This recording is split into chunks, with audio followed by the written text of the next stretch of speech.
VK news, राष्ट्र के नाम। नमस्कार, आप देख रहे हैं वीके न्यूज। मैं हूं सुनील राव। जो हिंदू हित की बात करेगा वही देश पर राज करेगा, यही नारा चित्रकूट की धरती से हिंदू एकता महाकुंभ से दिया गया। यूपी चुनाव से पहले देश भर के हिंदू संत चित्रकूट में इकट्ठा हुए थे, जहां से उन्होंने एक 12 सूत्री कार्यक्रम बनाकर सरकार के सामने पेश किया और वैचारिक क्रांति का ऐलान किया। संतों ने हिंदुओं को एकजुट होने का मंत्र देते हुए जाति संप्रदाय के भेदभाव से हटकर हिंदू होने पर जोर देने के लिए कहा। संतों ने कहा कि जिहादी इस देश में साजिशें रचकर हिंदुओं को बांट रहे हैं, उनके इस षड्यंत्र को फेल करना है। संतों ने राजनीतिक नेताओं पर भी हमले करते हुए कहा कि कुछ नेता हिंदू और हिंदुत्व को अलग बताकर हिंदुओं में फूट डालने की साजिश कर रहे हैं। इसलिए आज सवाल देश का है में बात इस पर कि हिंदुओं को एकता महाकुंभ करने की क्यों पड़ी जरूरत। क्या मोदी सरकार में भी हिंदुओं की नहीं हो रही है सुनवाई? क्या हिंदू अब होगा सियासत का केंद्र बिंदु? अब नजर उन 12 प्रस्तावों पर जो संतों ने इस महाकुंभ में रखे और जिस पर सरकार के आगे रखते हुए जन जागरण का मुद्दा बनाने का ऐलान हुआ।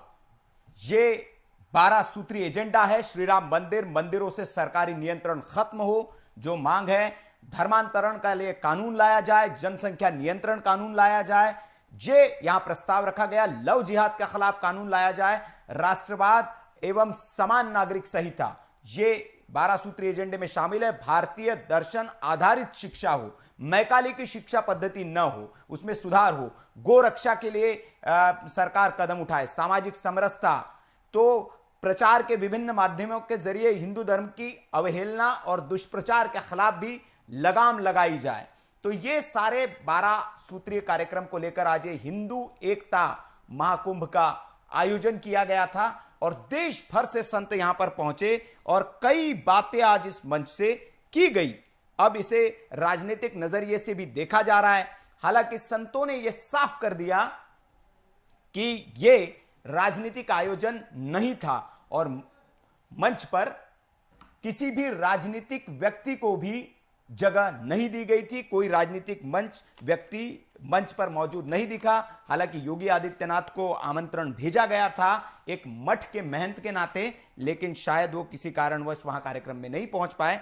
बाकी संतों ने अपनी अपनी बातें रखी और जन जागरण का एक प्रस्ताव लेकर वहां से निकले। इस पर तमाम मेहमान चर्चा के लिए हमारे साथ बने हुए हैं। अखिलेश सिंह है भारतीय जनता पार्टी से, विनोद सिंह जी है कांग्रेस से, ए.के. मिश्रा जी राजनीतिक विश्लेषक है और महंत धर्मेंद्र गोस्वामी जी है, हिंदू धर्म गुरु है, मथुरा से हमारे साथ जुड़े हैं, और मौलाना शाह खालिद कादरी साहब है, मुस्लिम स्कॉलर है। मैं भारतीय जनता पार्टी के अखिलेश सिंह जी से ही बहस की शुरुआत करूंगा। अखिलेश जी, आज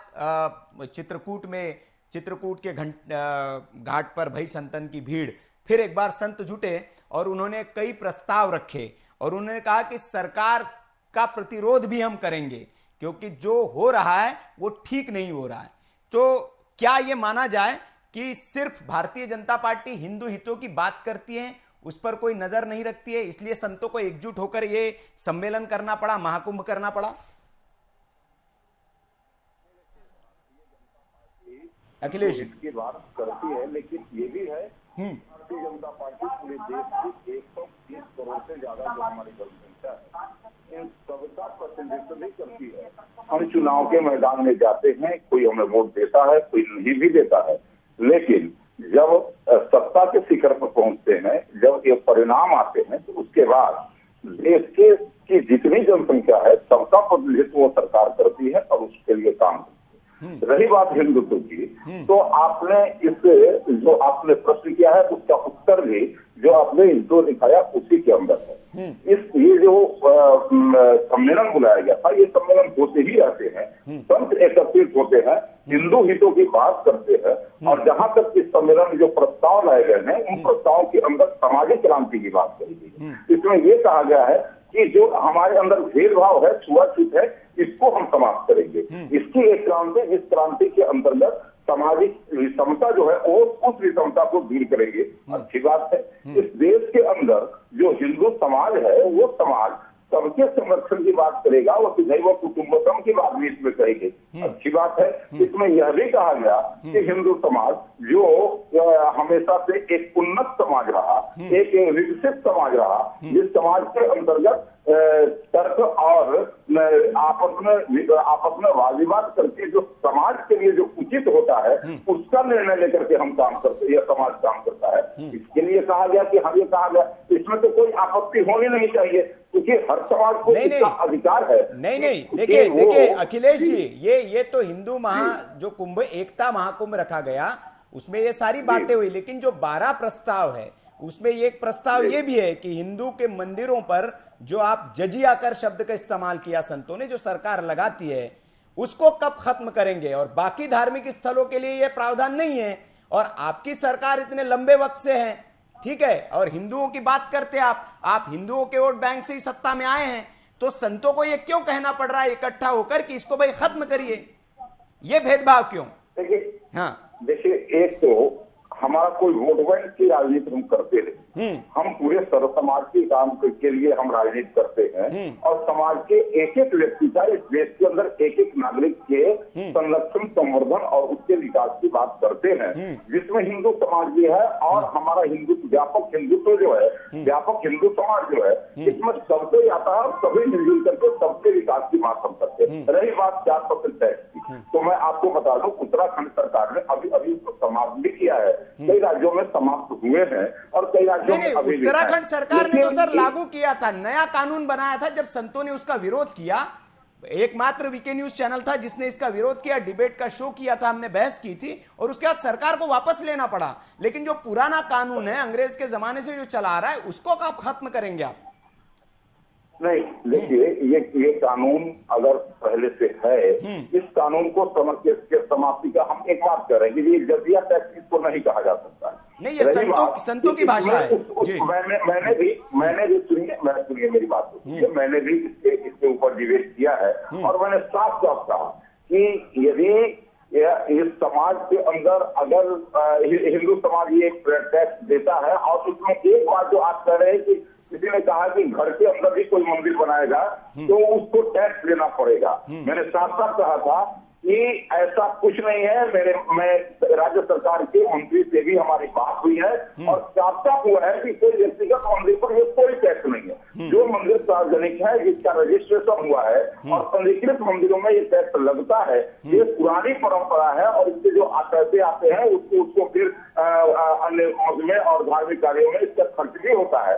मैं इस पर यह जरूर कहना चाहूंगा कि ये टैक्स है, इस पर बातचीत होगी, ये प्रक्रिया होगी, ये समाप्ति हो सकता है। मैं आज यहाँ इस डिबेट पर बैठ करके, और सरकार का मैं प्रतिनिधि नहीं हूँ, मैं पार्टी का प्रतिनिधि जरूर हूँ, और इसलिए मैं जरूर कहूंगा कि ये वाले प्रस्ताव है, सरकार इस पर विचार करेगी, सरकार विचार करेगी। अगर सरकार विचार करके इसको समाप्त भी कर सकती है, और जैसे उत्तराखंड सरकार पर मैंने कहा कि आपने कहा कि आप दबाव डालिए, वो समाप्त हो गया, कुल संतों ने दबाव डाला, समाप्त हो गया। संतों का ये प्रस्ताव है, ये प्रस्ताव सरकारों के पास जाएगी, सरकारें इस पर निर्णय लेंगी।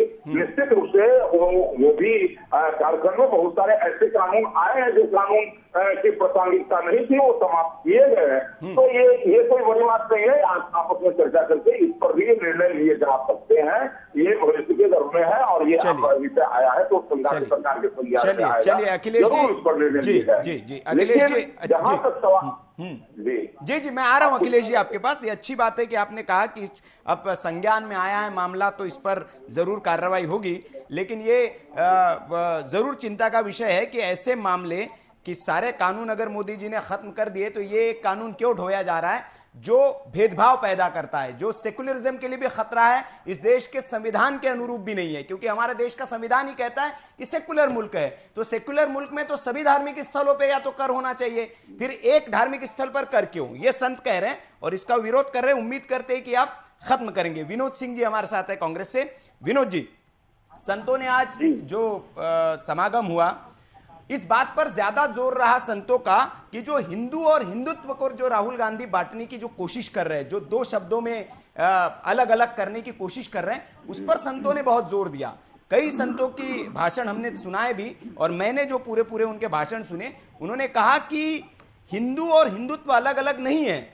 हिंदू और कुछ उन्होंने ये भी एक शब्द का इस्तेमाल किया कि आपके कुछ पाखंडी जो है वो नेता है, वो आपको बरगला सकते हैं, वो आपको डरा सकते हैं, अलग कर सकते हैं, लेकिन हिंदू और हिंदुत्व एक है, अलग नहीं है। अब तो संत सभा में इस बात पर मुहर लग गई कि हिंदू और हिंदुत्व अलग नहीं है, तो अब कांग्रेस मान लेगी कि हिंदू और हिंदुत्व एक ही शब्द है, कि अभी भी आप राहुल गांधी वाली लाइन पे चलेंगे कि नहीं, हिंदू अलग है, हिंदुत्व अलग है? देखिए जितना मैंने सुना समझ पाया, हमारे लिए सच्चे संत का सम्मान सर्वोच्च है, वो प्रभु की श्रेणी में आता है, हमें रास्ता और प्रकाशित करने का काम करता है। लेकिन संत के रूप में एक पार्टी की बात करने के लिए एक हिडन एजेंडा चलाने वाले लोगों संत नहीं हो सकते, माफ करिएगा। हिंदुत्व बड़ा विराट है, ये विश्व बंधुत्व की बात करता है। मैं आज जितने संत मंच पर मौजूद थे वो सबको आप खारिज करते हैं, उनको बीजेपी का एजेंट बता रहे, सबको खारिज करते हैं आप जितने संत मंच पर थे। बिल्कुल, मैं अगर थोड़ा सख्ती बरतूं तो उसमें कई संदिग्ध विवादित आरोपी लोगों की आवाजें आई, जो मुझे हिंदू होने के नाते मुझे विचलित करती है, व्यथित करती है। किस प्रकार का राजनीतिकरण करेंगे, किस प्रकार से अर्थहीन बात करेंगे, सत्यहीन बात करेंगे, बिना हिंदुत्व के भाव को समझे, मर्म को समझे। मैं उस विषय में नहीं जाना चाहूंगा, आचार्य जी बताएंगे आपके शो में। मैं सीधे मुद्दे पर आता हूँ। क्या भारत का बहुसंख्यक, मैं हिंदू हित की बात करता हूँ, सबसे पहले हिंदू के ध्वजवाहक राजनीति में भारतीय जनता पार्टी को इस शिखर तक पहुंचाने वाले आदरणीय आडवाणी जी की आज आत्मा रो रही होगी। किस प्रकार से आरएसएस और भारतीय जनता पार्टी ने उनको यूज करके फेंक देने का काम किया। अरे उनको सम्मान देने की बात कर लेते, डॉक्टर मुरली मनोहर जोशी जी को सम्मान देने की बात करते। ये यूज एंड थ्रो की पॉलिसी है, केवल अपने स्वार्थ के लिए। नहीं विनोद जी, आज हमारा मुद्दा आडवाणी जी और मुरली मनोहर जोशी जी नहीं है, आज हमारा मुद्दा देखिए, और ये सच्चे हिंदू को बर्दाश्त नहीं है। देखिए ये सच्चे हिंदू को बर्दाश्त नहीं है। सच्चा हिंदू वो होगा मतांतर से ऊपर, वो विश्व बंधुत्व की बात करेगा, सबके कल्याण की बात करेगा, और कोई भी ऐसा एक्शन, कोई भी ऐसा बिहेवियर नहीं अपने से होने देगा जो कहीं ना कहीं उसको सस्पिशियस बनाता है। आप बताइए, इन सबका एक सिंगल एजेंडा था, इन्होंने कोई डाइवर्सिटी दिखी, कोई विचारों में ऐसी बात आई सामने जो सृजन की बात करती है, एकता की बात करती है, समृद्धि की बात करती है। मैं इन आपके विचारों से सहमत नहीं हूं। शायद आपने पूरा वो हिंदू जो एकता समागम था उसको देखा नहीं। मैंने पूरा जो 4 घंटे तक हुआ सारे संतों को मैंने सुना, मैंने सारे संतों को सुना, और आपने जो कहा सृजन की बात नहीं हुई। देखिए, मैं वहां वाल्मीकि समाज से भी संत मौजूद थे, खूबसूरती है कि जैन समाज से भी संत मौजूद थे, सिख समाज से भी थे, और सबने एक सूत्र में कहा कि हमें जाति, बिरादरी, पंथ, संप्रदाय सबसे ऊपर उठकर एकता की बात करनी है। ये इतनी अच्छी वहां पर बात हुई, और आप कह रहे कि सिर्फ राजनीतिक बातें हुई। अभी आप देखिएगा आगामी चुनाव में, जी अभी आप देखिएगा, मैं दावे से कहता हूँ आगामी चुनाव में इनके जो शिष्य है, मुख्य शिष्य है, वही लोग सबसे ज्यादा जाति की, धर्म की, राजनीति की बात करेंगे, भेद डालने की बात करेंगे, कास्ट पॉलिटिक्स की बात करेंगे। आप देखते रहिएगा, आप फिर डिबेट करेंगे उस पर। नहीं विनोद जी, लेकिन राज्य मंत्री ने आके बिरादरी के पत्रकार को किस प्रकार धमकाने का काम किया। नहीं देखिए, कहा जाता है कि जी नहीं, कहा जाता है विनोद जी, धमकाना, पद का दुरुपयोग करना, दूसरे के विचारों को तिलांजलि देना। हाँ नहीं विनोद जी, लेकिन कहा जाता है कि राजनीति में जो है प्रतीक बहुत अहमियत रखते हैं, लेकिन आप तो इतना बड़ा हिंदू एकता विराट सम्मेलन हुआ, 5 लाख के आसपास लोग वहां मौजूद थे, इतना बड़ा सम्मेलन, उसी पर आपने प्रश्न चिन्ह उठा दिए। राजनीति में तो कदम फूक के रखे जाते हैं, लेकिन आपने तो एकदम सीधा पंगा ले लेती है कांग्रेस। ये कांग्रेस की एक विशेषता है, मैं मानूंगा। AK मिश्रा जी हमारे साथ है, मैं उनके पास जाऊंगा, फिर आता हूं आपके पास। मिश्रा जी, आज जो हिंदू एकता महाकुंभ जो लगा, आपने भी देखा होगा उसमें, और संतों ने जो बातें की उसको आपने जरूर सुना होगा। इस पर जोर यह था कि हिंदुओं को एकत्रित होना चाहिए, एकजुट होना चाहिए। मोहन भागवत जी भी मौजूद थे, संघ प्रमुख जो है वो भी मौजूद थे, और उन्होंने एक बात कही। उन्होंने कहा कि हम अपने धर्म की रक्षा करेंगे और सब लोग यहां से प्रण लेके जाएंगे कि जो भूले भटके कहीं चले गए उनकी घर वापसी करवाएंगे। तो क्या एक, मैं राजनीतिक विश्लेषक के नाते समझना चाहूंगा कि चुनाव से पहले जैसे कांग्रेस इसको राजनीतिक रंग देना चाह रही है, क्या मायने हैं इस सम्मेलन के, ये मैं आपसे समझना चाहूंगा। देखिए, इसके माने बड़े साफ हैं। भारतीय जनता पार्टी, कांग्रेस वगैरह ये राजनीतिक पार्टियां हैं और संविधान के हिसाब से वो अपने अपने मुद्दों को डिसाइड करते हैं। मैं ये बोलता हूँ, कोरोना काल में इतना बड़ा संकट होते हुए लाखों लोग जब तबलीगी जमात के जमा हो सकते हैं और ये लोग उनके जमघट को जो है सही ठहराने के लिए, गला कटवाने के लिए तैयार होते हैं, तो उस पे ऑब्जेक्शन नहीं है। संविधान ने सबको हक दिया है। तो अगर हिंदू लोग या हिंदू समाज जो है अपने आप को कहीं एकत्रित करता है और कुछ अपने समाज की बेहतरी के लिए, एक चीज और मान लीजिए, हिंदू समाज मजबूत होगा, बेहतर होगा तो ये राष्ट्र मजबूत होगा, क्योंकि 120 करोड़ में से 100 करोड़ जनता हिंदू है। या तो बोल दे, चाहे बीजेपी हो कांग्रेस हो, बोल दे भाई कि ये तो हिंदुत्व और हिंदूवादी जो है ये हमारे संविधान की डिफिनीशन में फिट नहीं बैठता है, हम इनकी बात ही नहीं करेंगे, हम इनको कुछ भी मदद नहीं देंगे, न आर्थिक न राजनीतिक, इनके लिए इस देश में कुछ नहीं है। ये बोल दे, जिसको हिम्मत हो, चाहे बीजेपी हो कांग्रेस हो, बोल दे अगर इनको इतनी नफरत है। मेरे कहने का मतलब कि अगर तबलीगी जमात कोरोना टाइम पे इतना बड़ा जो है अपने लोगों को बुला सकता है अक्रॉस वर्ल्ड, वहां पे तो विदेशों से भी जो है मुस्लिम आए थे, वो सही था या गलत था ये आज आपका मुद्दा नहीं है। तो अगर हिंदुओं ने, सनातनियों ने कुछ किया और जो मांगे हैं, ऐसा नहीं है कि ये मांगे कोई चुनाव आ गया इसलिए है, ये मांगे तो 1000 साल पहले से है, जब से हिंदू समाज पद्दोलित हुआ है, अंग्रेजों का, मुगलों का अटैक हुआ है, तब से ये बातें चल रही है हिंदू समाज में। कैसे हम रिवाइव करें, कैसे हम उस ग्लोरी को, पास्ट में जो ग्लोरी थी भाई, वसुधैव कुटुंबकम के सपने को साकार करने के लिए आपको हर तरीके से मजबूत होना पड़ेगा। दूसरों की सेवा करने के लिए अगर हिंदू ये चाहता है कि मैं पूरे दुनिया की सेवा करूं, तो उसको पहले मजबूत होना पड़ेगा अपने आप को। तो अगर वो सेवा की भावना से अगर अपने आप को मजबूत होना चाहते हैं, तो इसमें ऑब्जेक्शन क्या है? जब ऑब्जेक्शन उठाना था तबलीगी जमात पे, तब ये उसका झंडा उठा रहे थे। दूसरी चीज मैं बोलूं, किसी भी मांग को लेकर के, अभी आप ये देखिए, किसान आंदोलन 1 साल बैठा रहा तो वो जायज था कि ये लोग मुंह फाड़ के फेवर में बोल रहे थे। सीए एनआरसी लागू भी नहीं हुआ, उसके लिए 1 साल बैठे रहे, वो सब जायज था। संत समाज कहीं इकट्ठा हो गया तो वो नाजायज है, वो गैर संवैधानिक प्रक्रिया है, वो नहीं होना चाहिए। तो बोल देना सीधे सीधे कि भाई संत समाज का इकट्ठा होना इस देश में अलाउड नहीं है, संविधान जो है नहीं इजाजत देता है, और जब हमारी सरकार आएगी तो हम इस पे बैन कर देंगे, यही मुद्दा बना ले। जिनको इस पे, चाहे बीजेपी को ऑब्जेक्शन है तो बीजेपी ये मुद्दा बना ले कि हम संतों के जो है संगठन को और इस तरह से उनको एकत्रित नहीं होने देंगे, कांग्रेस बना ले मुद्दा। इससे बड़ा मुद्दा क्या होगा? अगर ये चुनावी मुद्दा है तो आप इसी को चुनावी मुद्दा बना लीजिए।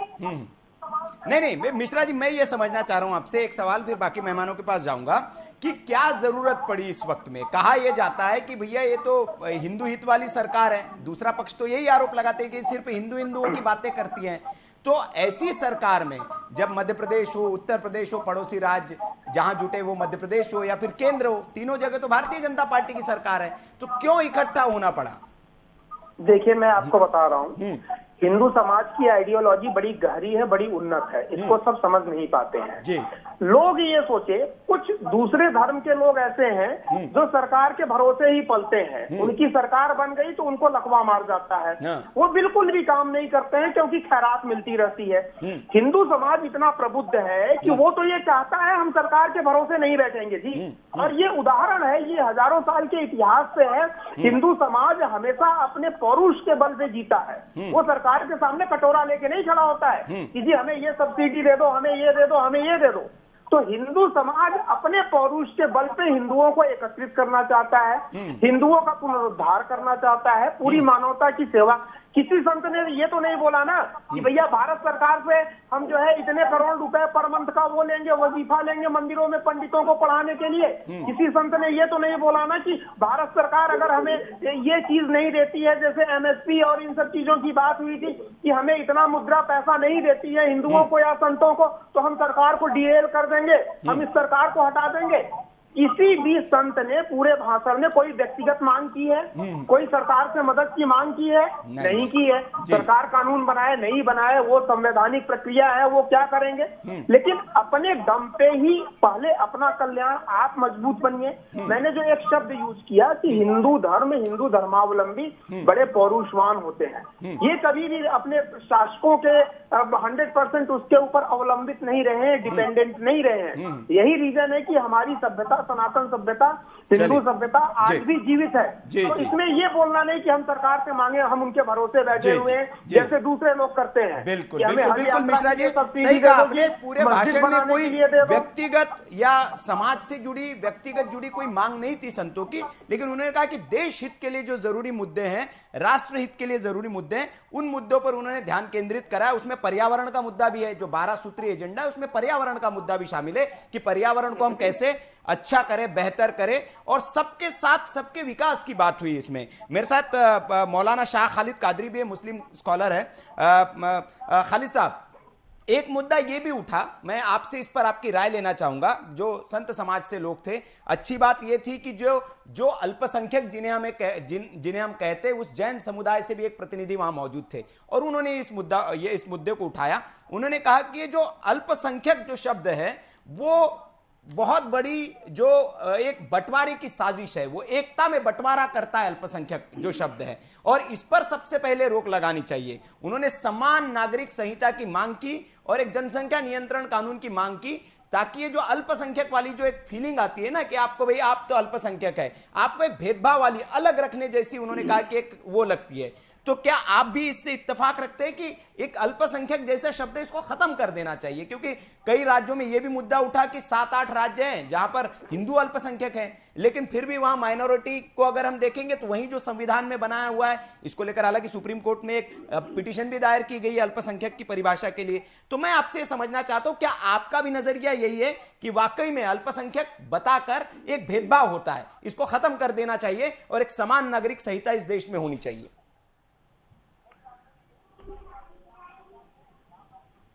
कादरी साहब। जी साहब। जी जी, मैं सुन रहा हूँ आपकी बात। जी जी। और एक बात मेरे समझ में नहीं आ रही है इतनी देर से जी, कि यहाँ के चुनाव के वक्त ये सब चीजें क्यों याद आती हैं? ये सब चीजें चुनाव के वक्त क्यों याद आती हैं? नहीं कादरी साहब, चुनाव तो इस देश में सालों साल चलते रहते हैं, कभी नगर पालिका के आ जाते हैं, कभी विधानसभा के, कभी लोकसभा के। हमारा देश ऐसा देश है कि कोई साल ऐसा नहीं गुजरता जब चुनाव नहीं होता है। तो फिर कब मुद्दे उठाएंगे? वो संत तो ये कहते हैं कि भैया हमेशा जब भी उठा चुनाव तो होते ही हैं। जी जी, ये सब जी चुनाव के वक्त ही मुद्दे याद किए जाते हैं, इसके अलावा और कोई बात नहीं है। और मैं सोचता हूँ, मैं समझता हूँ कि इस मुल्क को तरक्की की बात की जाए, इस मुल्क को आगे बढ़ाया जाए, विकास की बात की जाए तो ये ज्यादा बेहतर होगा। इन तमाम बातों से तो कोई नतीजा निकलने वाला नहीं है। नहीं, जो मैं आपकी निजी राय जानना चाह रहा था कि क्या जो एक समान नागरिक संहिता की बात की गई, आज जिस 12 सूत्रीय एजेंडा दिया गया उसमें कहा गया कि समान नागरिक संहिता होनी चाहिए, और अल्पसंख्यक की जो परिभाषा है, आपको नहीं लगता कि अल्पसंख्यक कहकर आपके साथ भेदभाव किया जाता है कि ये तो भैया अल्पसंख्यक आदमी है? भाई ये एक सेक्युलर मुल्क है, उसमें अल्पसंख्यक और बहुसंख्यक क्या होता है? सब एक समान है, जैसे आपने कहा सबकी एक जैसी बात होनी चाहिए। जी बहुत अच्छा होता। आज के सम्मेलन में अगर मुसलमान भी नजर आते बहुत अच्छा होता। नहीं, वो हिंदू एकता सम्मेलन था ना सर, हिंदू एकता महाकुंभ था, वो सर्व समाज होता तो शायद वहां बुलाया जाता जैसे बुलाए जाते हैं हर बार। देखिए सारी बिरादरियों के लोग स्टेज पर मौजूद हैं सिवाय मुस्लिम चेहरे के, सिवाय मुस्लिम चेहरे के। ये कौन सी हमदर्दी जताई जा रही है? ये हमारी समझ से बाहर बात हो रही है। नहीं मौलाना साहब, मैं ये जानना चाह रहा हूं कि जैसे वहां पर जैन लोग भी गए थे, सिख भी गए थे, क्योंकि वो अपने आप को हिंदू मानते हैं। आप जैसे आप लोगों के जो मौलाना बिरादरी के लोग हैं वो वो कन्वर्टेड है, वो ये तो मानते हैं लेकिन वो हिंदू नहीं मानते। हो सकता है इसलिए न बुलाया गया हो। क्यों नहीं बुलाया गया? क्या बात है, आप एकता की बात कर रहे हैं ना। तो चलिए आज इस बहस में आप बता दीजिए, आप अपने आप को हिंदू मानते हैं तो हो सकता है अगले सम्मेलन में आपको आमंत्रित किया जाए एज ए हिंदू। नहीं, मैं मुसलमान हूँ अल्हम्दुलिल्लाह, और इस्लाम पर कायम हूँ मैं तो ये बात कर रहा हूँ कि आप एकता की बात कर रहे हैं तो मैं एकता की ही बात कर रहा हूँ। अच्छा होता है कि सबके साथ साथ मुसलमान भी वहाँ पर होते, एक धर्म गुरु वहाँ पर होते, तो हमारी भी एक रहनुमाई हो जाती, हमारी भी तर्जमानी हो जाती, अच्छा होता। भागवत साहब बहुत अच्छा काम कर रहे हैं, तो उनको ये चाहिए कि वो ये भी काम भी करें कि मुसलमानों को भी साथ लेकर चले। नहीं, मैं खालिद साहब देखिए, आप बहस को डिरेल करने की कोशिश कर रहे हैं, फिर भी मैं एक सवाल आपसे पूछता हूं कि आप लोगों के जो जलसे होते हैं, जो एक एकता के लिए, एकजुटता के लिए आप करते हैं, क्या उसमें आप हिंदू प्रतिनिधियों को बुलाते हैं, जैन समाज से लोगों को बुलाते हैं? बिल्कुल बुलाया जाता है, आप देखिए बिल्कुल बुलाया जा रहा है, और इस वक्त तो खास तरीके से बुलाया जा रहा है कि एकता का पैगाम दिया जा रहा है, इस मुल्क की तरक्की की बात की जा रही है। कोई एक आधे आयोजन का नाम बताइए जहां बुलाया गया हो, एक आधा आयोजन, ताकि दर्शक भी अवेयर हो और दर्शकों को पता हो।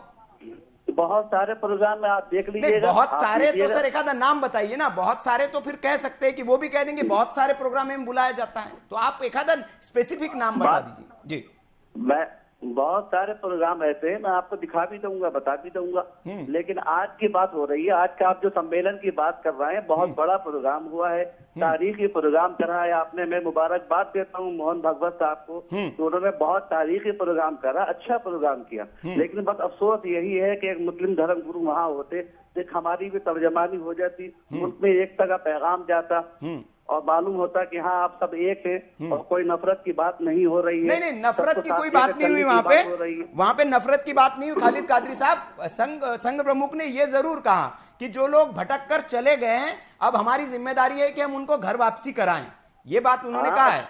जी, बहुत अच्छी बात है, घर वापसी कराइए, बहुत अच्छी बात है, बिल्कुल कराइए। लेकिन उन्होंने ये भी कहा कि धर्मांतरण के खिलाफ एक कानून आना चाहिए कि इलीगल एक्टिविटी ना हो, मन से लोग आए, अपने मन से किसी अगर मजहब में आना चाहते हैं तो एक स्वेच्छा से आए, लेकिन इलीगल जोर जबरदस्ती जो होता है उसके खिलाफ कानून भी आना चाहिए। तो उन्होंने दोनों बातें कही।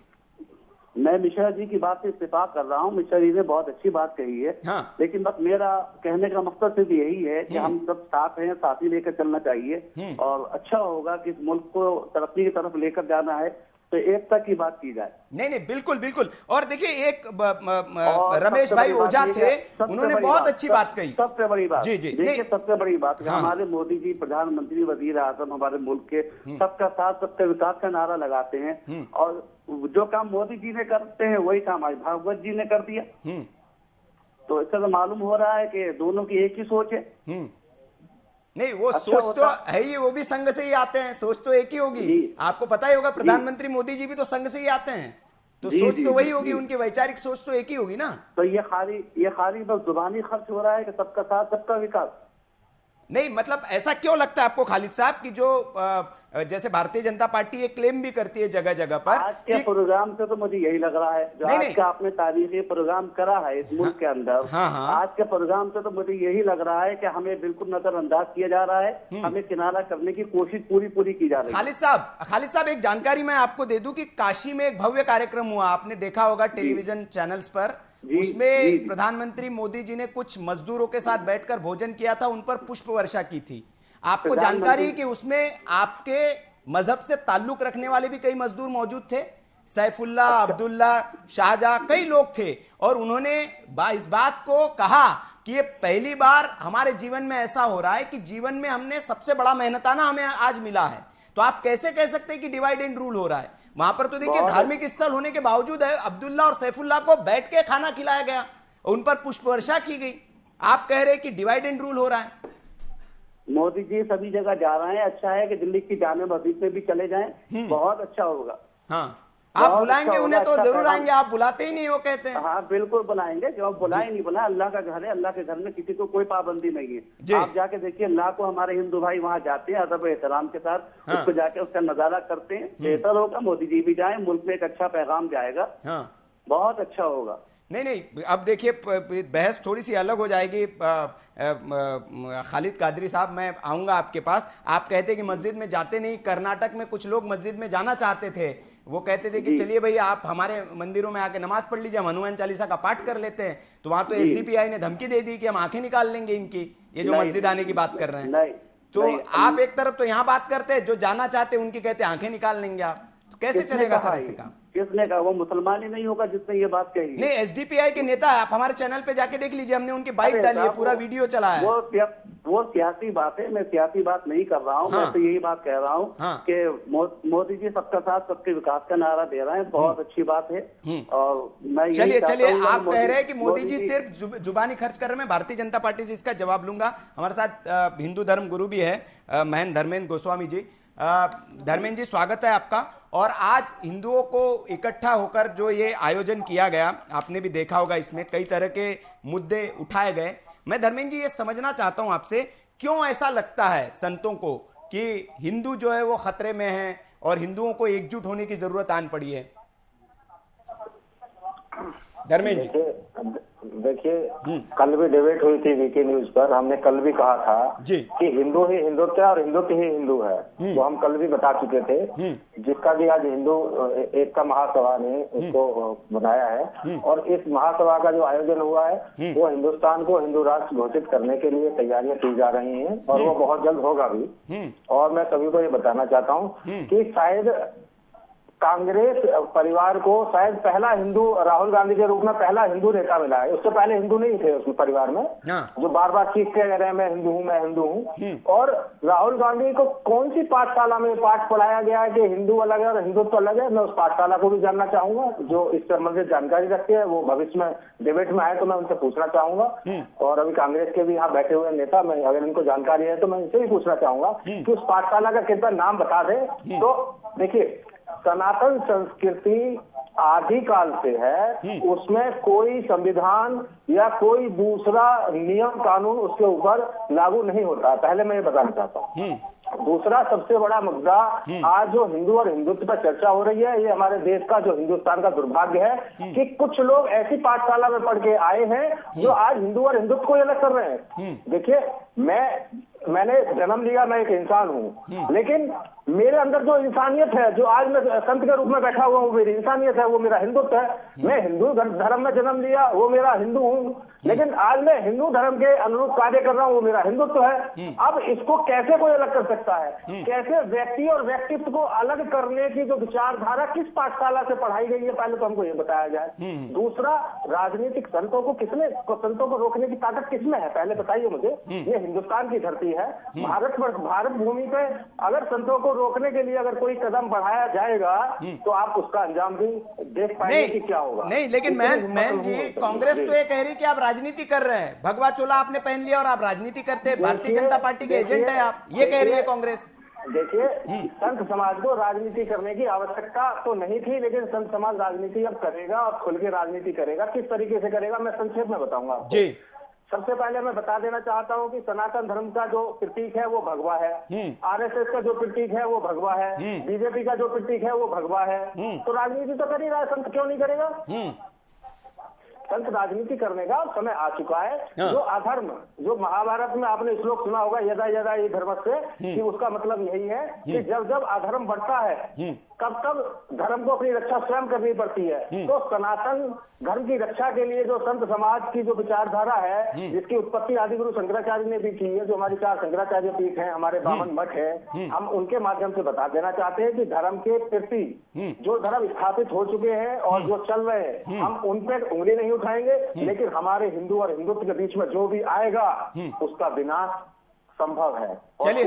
चलिए कांग्रेस से विनोद जी है वो जवाब देना चाह रहे हैं। विनोद जी, मैं आपसे समझना चाह रहा हूं कि राहुल गांधी जी ने ये पंगा ले लिया है कि हिंदू और हिंदुत्व जगह जगह जाकर वो बोल रहे हैं। अब संत उनको समझा भी रहे, रामदेव बाबा ने भी कहा कि ये तो कोई बावला आदमी है जो ऐसे बोल सकता है। उन्होंने कहा कि जब स्त्री और उसका जो हम एक शब्द बनाते हैं स्त्रीत्व, पुरुषत्व, तो हिंदू का हिंदुत्व नहीं होगा तो क्या होगा? हिंदू और हिंदुत्व अलग कैसे हो सकता है? जरा आप ही बता दीजिए।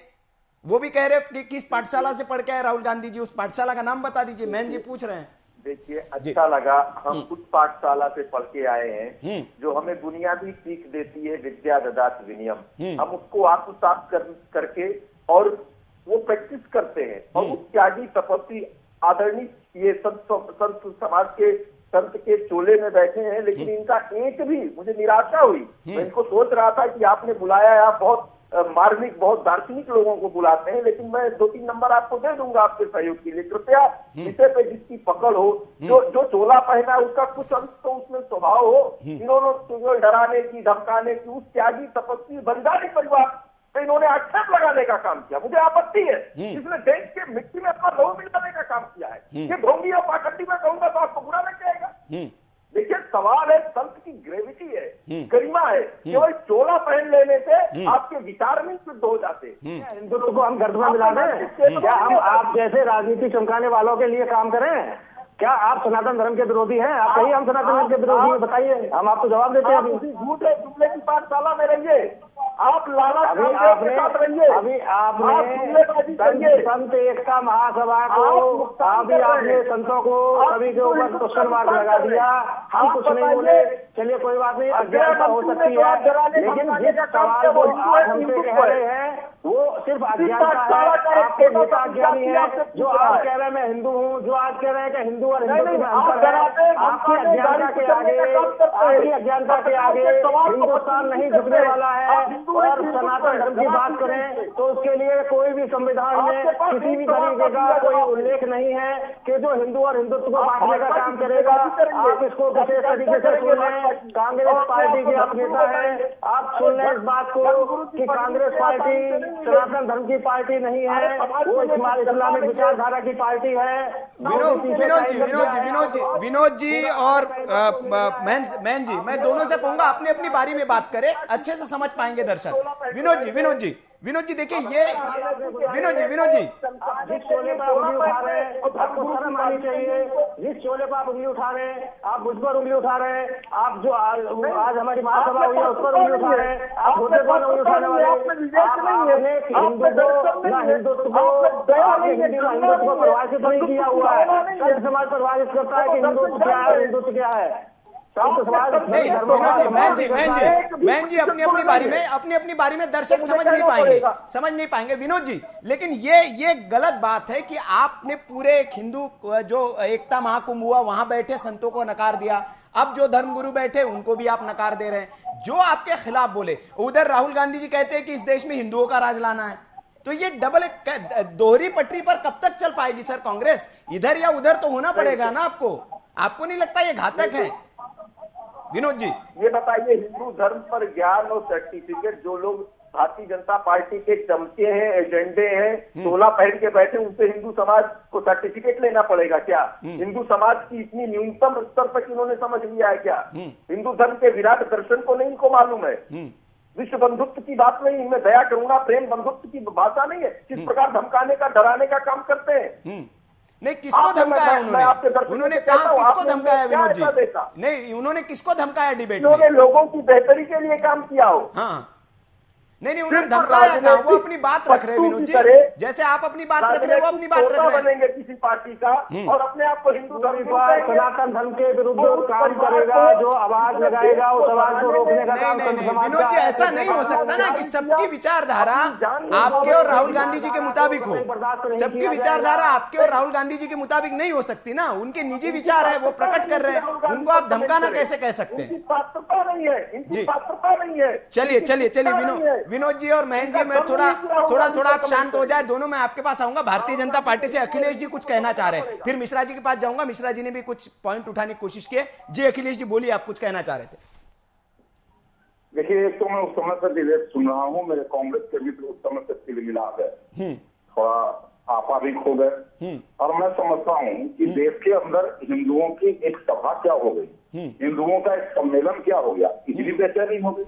देश के अंदर तो बराबर मुसलमानों की जमात, इस्लामी का, तो कभी तबलीगी जमात का, इन सबका कुछ न कुछ कार्यक्रम होता रहता है। ये कभी इनमें तिलमिलाहट नहीं होती है। ये है इनका सांप्रदायिक एजेंडा, और ये दूसरे को सांप्रदायिक समझाते हैं। हिंदू समाज के अंदर भगवा चोला पहनने का इतना वो इतने बड़े पापी समझते हैं कि उनके बारे में अपशब्द का इस्तेमाल कर देना, उनके बारे में घटिया शब्दों का इस्तेमाल कर देना, और फिर बंदी के और कुर्ते के ऊपर जनेऊ पहन लेना, ये जो डबल स्टैंडर्ड। नहीं, लेकिन अखिलेश जी, राहुल जी तो आपकी पिच पर खेल रहे हैं, पतन के प्रकाशता की ओर जा रहे हैं। नहीं, राहुल जी तो आपकी पिच पर खेल रहे हैं, वो कह रहे हैं कि हिंदुओं का राज लाना है। सम्मेलन में क्या हुआ? उस सम्मेलन में क्या हुआ? उस सम्मेलन में हिंदू समाज ने तय किया कि हमारे अंदर जो अस्पृश्यता है, जो हमारे अंदर छुआछूत का भाव है, इसको समाप्त करेंगे, सभी हिंदू बराबर होंगे। उस सम्मेलन में ये हुआ कि हम विश्व को भूत के अपने विचार को यहाँ पर स्थापित करेंगे और पूरी दुनिया की कल्याण की बात करेंगे। ये इनके पल्ले नहीं पड़ती है। उस सम्मेलन में ये हुआ कि हिंदू समाज अपने विराट स्वरूप को जानेगा और विराट स्वरूप के अंदर पूजा पद्धति चाहे जो कोई भी हो, लेकिन जन्म से हिंदुस्तान के अंदर पैदा लेने वाला व्यक्ति हिंदू है, इस बात को हम स्थापित करेंगे। ये इनके पल्ले नहीं पड़ा। मित्रों, मैं आप भाई साहब, मैं एक बात आपसे कहना चाहता हूँ कि कोई आज जो है वो कौन किसका जन्म के आधार पर वो क्या है, ये पता लगाना एक वैज्ञानिक विषय हो गया है। जैसे हिंदुस्तान के अंदर कोई आया, अगर वो किस ब्रीड का है तो यहाँ पर आप टेस्ट करा सकते हैं, पता कर सकते हैं किस जीन का है, ये कौन मंगोलियन है, कौन एशियन है, किस ब्रीड का है, वो पता कर सकता है। भारत के अंदर रहने वाले व्यक्ति का हर व्यक्ति का डीएनए टेस्ट कराइए, सबका डीएनए एक ही मिलेगा और वो अलग अलग नहीं हो सकता है। और इसीलिए टेस्ट के अंदर संतों ने इकट्ठा होकर के वहां पर कहा आप आगे की बात को करते हैं, आप आगे की बात क्यों करते हैं, आप आगे की बात क्यों करते हैं, ये आधार पर हिंदू है, ये बात कहा, इसमें समस्या कहाँ आ गई? और इनको तो तब अच्छा लगेगा, ये सब उनको अच्छा लगेगा जब नेहरू गांधी परिवार की तृणमंगला करने की बात अगर कोई वहां कही गई होती फिर वो अच्छा लगता। वरना संतों ने समाज के विकास की बात कही, इनको अच्छा नहीं लगा। जब नेहरू गांधी परिवार से जन वंदना की बात करी जाएगी तभी इन्हें अच्छा लगेगा। चलिए फिर कहना चाहता हूँ, मेरे भाई बैठे हुए हैं, मैं उनसे कहना चाहता हूँ जरा एक बात आप बताइए, तबलीगी जमात की जो बड़ी बड़ी सभाएं होती है, क्या वहाँ हिंदू प्रतिनिधि बुलाया जाता है?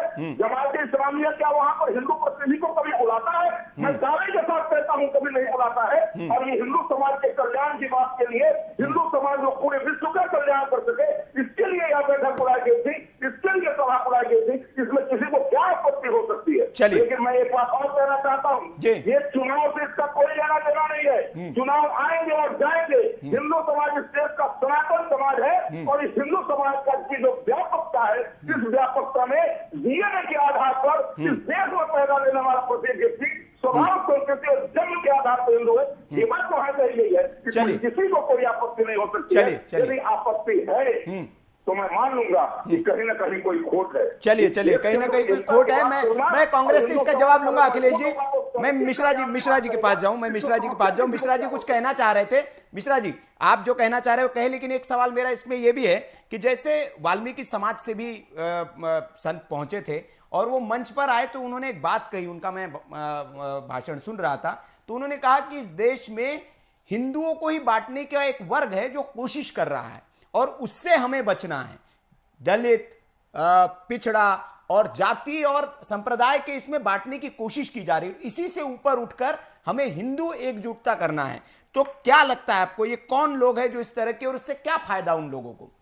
यही देशद्रोही लोग हैं जो बहुत पहले, आप सोचिए हजारों साल से ये चल रहा है। आप ये देखिए SC ST ये सारे जो वर्ग बने हैं, ये संविधान में सबसे पहले कहाँ से आए? ये अंग्रेजों ने दिए थे। उससे पहले जो यहाँ पे मुगल शासक थे उन्होंने विभिन्न पैरामीटर पे बांटा। अच्छा, उसके बाद आप ये देखिए आज भी कुछ ऐसे मुट्ठी भर लोग हैं, डिवाइड एंड रूल का जो फार्मूला अंग्रेजों का था वो आज तक इनके हाथ ब्रह्मास्त्र लग गया है। ये आज तक करते रहे। हालांकि जाति मत पंथ का जो कॉन्सेप्ट है सनातन में वो बड़ा पॉजिटिव है, बड़ा फ्रूटफुल है, इन सब चीजों के लिए नहीं हुआ था। लेकिन अपनी राजनीति चमकाने के लिए इन्होंने 2-3 काम चुपचाप बड़े अच्छे तरीके से किया। देखिए, सबसे पहले इन्होंने क्या किया, पहले संत समाज चाहे राजनीति हो चाहे कोई भी क्षेत्र हो बड़ा एक्टिव था। साधु संत तक्षशिला से चाणक्य जो है अपनी नौकरी छोड़ करके चले आए।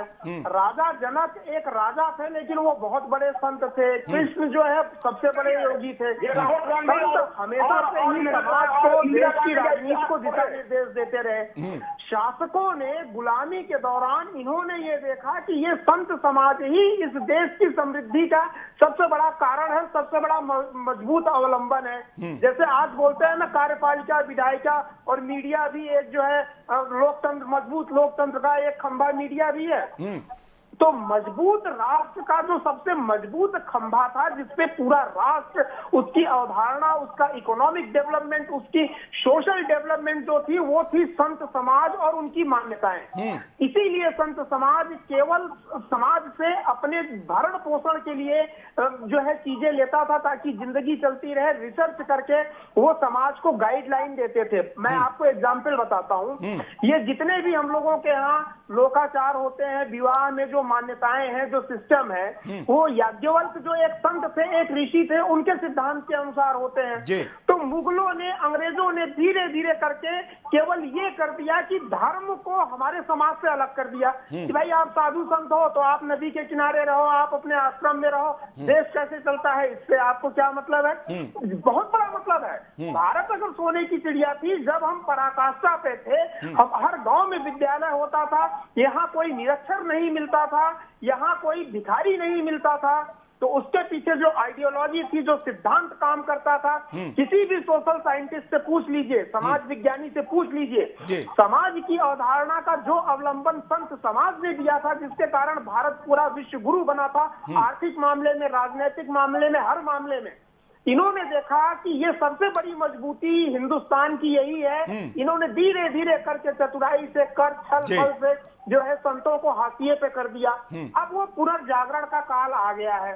संत समाज अगर इकट्ठा हो रहा है, संत का मतलब ये नहीं है, देखिए हिंदू या सनातन में संत का मतलब ये नहीं है कि जो केवल भगवा पहने और ये सारी चीजें करे। संत अपने आप में एक बहुत बड़ी दिनचर्या, आचरण की व्याख्या करता है। अगर आपका आचरण वैसा है तो आपको संत की उपाधि दी जा सकती है। आप भगवा पहने या ना पहने वो दूसरी बात है। तो यहाँ तो हर हिंदू अपने आप में एक संत है। जी बिल्कुल बिल्कुल बिल्कुल। महात्मा गांधी को भी संत की उपाधि दी गई थी और उनके आचरण की वजह से उन्हें संत कहा जाता था। और यह बात भी आपने सही की कि विश्व के अगर बड़े बड़े विश्वविद्यालय अगर कहीं थे, दुनिया भर के छात्र अगर कहीं पढ़ने आते थे तो भारत में आते थे। और ये कोई खोज का विषय नहीं है, ये सबको पता है। मैं खालिद कादरी साहब के पास जाना चाहूंगा, समय की बहुत कमी है। कादरी साहब, आपने कहा कि सबके विकास, सबके उसकी बात नहीं होती है, और जो महासम्मेलन हुआ उसमें अगर कोई मुस्लिम नेता को बुला लिया जाता तो अच्छी बात होती। लेकिन वहां पर एक बात हुई, मैं आपको कहना चाहूंगा, एक संत थे, उन्होंने कहा कि विश्व में हिंदू अगर एकजुट होगा, हिंदू अगर सबल होगा, समृद्ध होगा, तो उसके मायने ये होंगे कि जो माइनॉरिटी होगी, जो अल्पसंख्यक होगा, वो सुरक्षित होगा। तो ये आपके लिए तो अच्छी बात है, क्योंकि आप पूरे विश्व में देख लीजिए, अगर सबसे ज्यादा माइनॉरिटी कहीं सुरक्षित है तो भारत में, सबसे छोटी माइनॉरिटी पारसी है, वो भारत में अपने आप को सुरक्षित महसूस करती है। आप देख लीजिए, जहां आपके इस्लाम मुल्क भी जहां है, वहां से भी विमान पर लटक कर भागना पड़ता है। आपको ये पता होगा, अफगानिस्तान में अभी कुछ दिनों पहले हुआ। तो आपको नहीं लगता कि अगर हिंदू एकत्रित होगा, इकट्ठा होगा, जो उन्होंने जैसी परिभाषा दी कि हिंदू अगर सबल सशक्त होगा तो माइनॉरिटी सुरक्षित होगी, भय वाली कोई बात नहीं है इसमें? जी हम तो इस मुल्क के अंदर सबसे ज्यादा अपने आप को महफूज समझते हैं साहब। जी हम कब कह रहे हैं? जी हम तो ये कह रहे हैं कि बेहतर होता कि वो जो नारा दिया गया था, उस नारे को जिंदा कर दिया जाता। बेहतर होता कि ये मुल्क तभी तरक्की करेगा जब इस मुल्क का वजीर आजम का दिया हुआ नारा उस पर अमल किया जाए। हम तो ये कहना चाहते हैं बस। नहीं, अभी आपको नहीं लगता कि उस पर अमल हो रहा है? नहीं हो रहा है अमल साहब। मैंने आपको 2-3 उदाहरण दे दिए साहब, आप उसको आपका चश्मा आप नहीं बदलेंगे तो कैसे होगा सर? आपको नहीं लगता है जो, मुझे अल्लाह का शुक्र है, जो आपके गैस सिलेंडर मिल रहे उज्ज्वला के, क्या उसमें कभी भेदभाव किया गया? कोई 1-2 उदाहरण हो तो बताइए कि मुस्लिम है इसलिए उज्ज्वला योजना का लाभ नहीं दिया गया, प्रधानमंत्री आवास योजना का लाभ नहीं मिला, अल्पसंख्यक है इसलिए अल्पसंख्यक को जो वजीफे होते वो नहीं मिले आपको। हम तो इंतजार कर रहे हैं, मोदी जी हमारे कर्जदार हैं 15 लाख रुपए का। अच्छा, तो आएंगे वो 15 लाख। अब असल बात आपने बोली है, अब असल बात बोलिए कि 15 लाख का आप इंतजार कर रहे हैं, बाकी कोई दिक्कत नहीं है। इंतजार कर रहे हैं, कर्जदार हैं साहब। मुल्क के वजीर आजम ने कहा अखिलेश जी 15 लाख रुपए कब डाल रहे बता दीजिए। जब तक 15 लाख डालेंगे नहीं, सबका साथ सबका विकास होगा नहीं। आप बताइए, हिंदुओं के खाते में डाल रहे हैं और आपने खालिद साहब के खाते में तो डाले नहीं 15 लाख। कहाँ है? हम तो इंतजार कर रहे हैं जी अखिलेश जी। मोदी जी ने कभी नहीं कहा था कि 15 लाख रुपया डालेंगे, खाते में डालेंगे। लेकिन हाँ, ये कांग्रेस के एजेंडे पर आ गए। हाँ। मैं साफ साफ कहना चाहता हूँ हाँ। कि मोदी जी ने जितनी योजनाएं बनाई उसमें गरीबों का ख्याल रखा। कभी ये वक्त था जब भारत का प्रधानमंत्री खड़ा होकर कहता था कि इस देश के संसाधन पर पहला अधिकार मुसलमानों का है, लेकिन ये एक ऐसे प्रधानमंत्री है जो कहते हैं कि भारत के संसाधनों पर भारत के ऊपर पहला अधिकार भारत के गरीबों का है, भारत के खजाने पर पहला अधिकार भारत के गरीबों का है। और उस गरीब में सभी जाति, सभी पंथ, सभी धर्म के लोग आते हैं। हम संप्रदाय के आधार पर कोई भेदभाव नहीं करते हैं, लेकिन सवाल उठता है कि जब आपको इस संप्रदाय के आधार पर ही सब कुछ सोचना है तो फिर कैसे बात बनेगी। चलिए अखिलेश जी, मैं माफी के साथ आपको रोक रहा हूं, समय की कमी है, समय इसकी इजाजत नहीं दे रहा है कि बाकी मेहमानों के पास भी मैं जाऊं। हालांकि सवाल बहुत थे और चर्चा आज बड़ा मुद्दा था, उस पर चर्चा हमें करनी थी। आज सवाल देश का अहम मुद्दा हमने उठाया कि क्या ये हिंदू जो एकता महाकुंभ किया गया उसके जरिए क्या सांस्कृतिक जन जागरण की एक नई शुरुआत इस देश में हो रही है और इसका कितना दूरगामी असर होगा। सरकार के लिए भी बड़ी चुनौती है क्योंकि कुछ 12 सूत्री मांगे वहां रखी गई है, उसको पूरा करने के लिए इन संतों ने कहा है कि वो जन जागरण करेंगे, सांस्कृतिक क्रांति, वैचारिक क्रांति का जन जागरण करेंगे। अब देखना होगा कि ये किस तरह की, इसको हालांकि राजनीतिक दल चुनाव से भी जोड़ रहे हैं। सवाल देश का है आज बस इतना ही, कल फिर हाजिर होंगे एक नए सवाल के साथ। तब तक आप देखते रहिए वीके न्यूज। नमस्कार। ये है ड्रीम मीडिया नेटवर्क और आप देख रहे हैं देश का पहला 24/7 digital news channel VK news, राष्ट्र के नाम।